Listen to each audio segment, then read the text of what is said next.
prestigyosong balisahan ng walang wika dito lang sa Camarines Science Oriental High School, CSRHS Incorporated, ang mutlaan ng wikang pambansa taong 2022.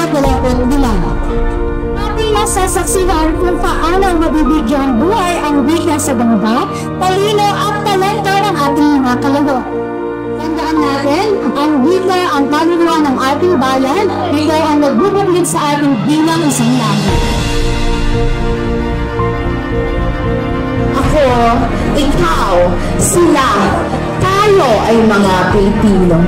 Ang ating wika ay isang instrumentong ginagamit saan man tayo magpunta upang magdulot ng saya at sigla.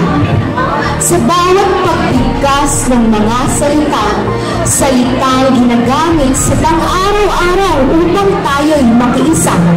Wika ng pagkakaisa ay mahalaga sapagkat ito ang ating sandata. Ang inyong dedikasyon at sipag ay nagbigay sa isay at kulay sa ating selebrasyon. Maraming salamat po sa inyong lahat.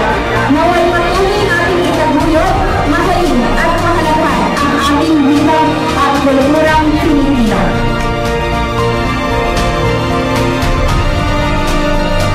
Ang pagmamahal sa wika ay nag-uumapaw. Gayon din ang pagpapahalaga sa wika ay nangingibabaw. Wika, isang instrumento ng pagkakaisa na nagbubuklod sa atin sa gitna ng mga pagkakaiba. Sa pamamagitan ng wika, nagkakaroon tayo ng pagkakaintindihan at nagtulungan sa gitna ng mga hamon at kahirapan. Mahalin, ingatan at alagaan ang ating wika.